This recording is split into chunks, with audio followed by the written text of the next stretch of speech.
पहले स्टार्ट करते हैं क्लास थर्ड की बुक से। क्लास थर्ड की बुक्स का जो निचोड़ है वो इस प्रकार से है। चैप्टर 5 से ही कुछ अच्छे क्वेश्चंस हैं कि चूहों में देखने की क्षमता कम परंतु सूंघने छूने तथा स्वाद वाली क्षमताएं बहुत ही तीव्र होती हैं। अब सीटेट में क्वेश्चन किस प्रकार से बनता है, एक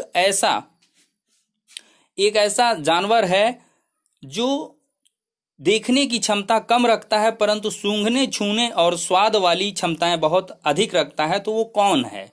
चूहा, बिल्ली, खटमल, दुनियादारी के ऑप्शन मिलेंगे तो चूहे को आप ऑप्ट कर दीजिएगा। नेक्स्ट क्वेश्चन है कि लिंग हु फेन हांगकांग का एक पकवान है जो सांप के मांस से बनाया जाता है। अब पूछ लेगा क्वेश्चन कि हांगकांग का ऐसा पकवान जो सांप के मांस से बनाया जाता है। लिंग हु फेन, फेन हु लिंग, इस प्रकार से विकल्प मिलेंगे। नेक्स्ट है फैक्ट, गोवा में मछली नारियल के तेल में बनाई जाती है। फिर है टैपिकोवा केरल में जमीन के नीचे उगाया जाता है। फिर है मैना झटके से अपनी गर्दन आगे पीछे करती है। क्वेश्चन आएगा कि कौन सा ऐसा पक्षी है जो झटके से अपनी गर्दन को आगे पीछे करता है, तो आप मैना लिखेंगे। फिर है उल्लू अपनी गर्दन पीठ तक घुमा सकता है। एक ऐसा पक्षी है उल्लू जो अपनी गर्दन को पीठ तक घुमा सकता है, पीछे तक पूरा, यानी कि 360 पर रोटेट कर देगा। फिर है पक्षी अपनी गर्दन बहुत अधिक हिलाते हैं क्योंकि पक्षियों की आंखों की पुतली घूम नहीं सकती। ये भी एक फैक्ट है। नेक्स्ट फैक्ट है कि जो लोग देख नहीं सकते उनके पढ़ने का एक खास तरीका है जिसे ब्रेल कहते हैं।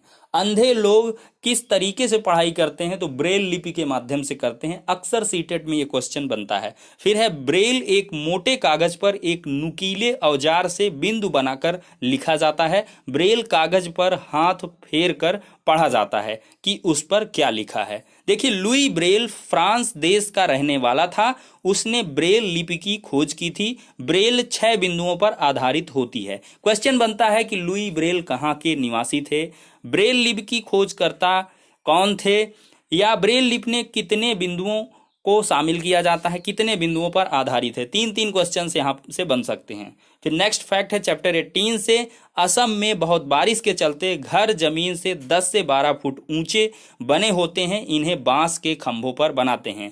पिछली बार ये सीटेट में क्वेश्चन आया था। बेहद ही महत्वपूर्ण प्रश्न है ये कि एक ऐसा स्थान है जहां पर बांस की बल्लियों पर जो है घर को बनाया जाता है 10 फुट ऊंचे ऊंचे। तो बांस के खंभों पर कहां पर घर बनते हैं, तो असम में। फिर है मनाली में बहुत बारिश होती है। यह एक पहाड़ी इलाका है। यहाँ पर मकान पत्थर या लकड़ी से बने होते हैं। तो ये कुल फैक्ट हैं।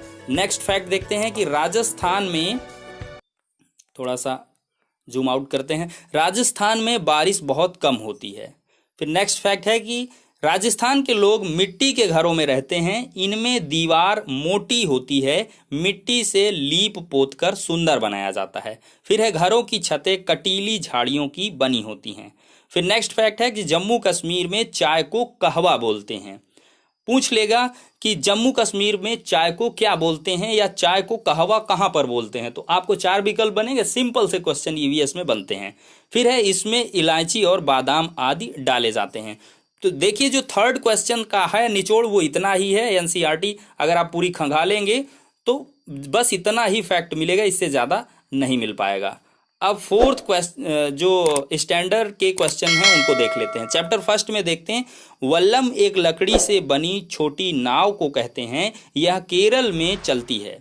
अब पूछ लेगा वल्लम एक लकड़ी से बनी हुई नाव कहाँ पर चलती है, तो केरल में चलती है। फिर राजस्थान में स्थित रेगिस्तान में बच्चे ऊंट गाड़ी में बैठकर स्कूल पहुँचते हैं। फिर पूछ लेगा कि राजस्थान में रेगिस्तानी बच्चे कौन सी गाड़ी में बैठकर स्कूल पहुंचते हैं, तो ऊंट गाड़ी में। फिर नेक्स्ट क्वेश्चन है कि एक बड़ा हाथी एक दिन में 100 किलोग्राम से ज़्यादा पत्ते और झाड़ियां खाता है। ये बहुत ही इंपॉर्टेंट क्वेश्चन कई बार आया है कि 100 किलोग्राम से भी ज़्यादा, एक अचरज जैसी चीज़ कि 100 किलोग्राम से भी ज़्यादा पत्ते और झाड़ियाँ खाने वाला जानवर कौन सा है, तो ये है हाथी। फिर है हाथी बहुत कम आराम करता है। यह दिन में 2 से 4 घंटे ही सोता है। ये कैरेक्टरिस्टिक्स हैं, इनको याद रखिएगा। हाथी को पानी और कीचड़ से खेलना बहुत भाता है। इससे उसके शरीर को ठंडक मिलती है। फिर नेक्स्ट है, हाथी के कान पंखे की तरह होते हैं, गर्मी लगने पर हाथी अपने कान हिलाकर हवा करता है। फिर है, 3 महीने के हाथी का वजन 200 किलोग्राम होता है। फिर है, हाथियों के झुंड में केवल हथिनियां और बच्चे रहते हैं, एक झुंड में 10 से 12 हथिनियां और बच्चे होते हैं। बुजुर्ग हथिनी झुंड की नेता होती है, झुंड में 14 से 15 साल के बच्चे व हथिनियां ही होते हैं। फिर है, हाथी 14-15 साल तक ही इस झुंड में रहते हैं, फिर वे झुंड छोड़ देते हैं और अकेले रहते हैं। चैप्टर 4 के क्वेश्चंस को देखें तो खेजड़ी के पेड़ राजस्थान में जोधपुर के खेजडली गांव में मिलते हैं। यहाँ के लोग विश्नोई कहलाते हैं। यहाँ शिकार व पेड़ काटना निषेध है। फिर है नेक्स्ट फैक्ट, थोड़ा सा जूम आउट करते हैं। खेजड़ी के पेड़, थोड़ी सी असुविधा के लिए माफी चाहेंगे। खेजड़ी का पेड़ यह एक रेगिस्तानी इलाके में पाया जाता है, इसे ज्यादा पानी की जरूरत नहीं होती है। फिर है, इसकी छाल दवा के काम आती है और इसकी लकड़ी को कीड़ा भी नहीं लगता। फिर है, खेजड़ी के पेड़ की फलियां की सब्जी बनाई जाती है, जो फलियां होती हैं। फिर है, इसकी पत्तियों को वहां पर रहने वाले जानवर खाते हैं और इसकी छाया में बहुत से बच्चे खेलते भी हैं, खेजड़ी के पेड़। फिर है नेक्स्ट 5th चैप्टर की बोचाहा गांव बिहार में मुजफ्फरनगर जिले में पड़ता है। इस इलाके में बहुत सारे लीची के पेड़ हैं।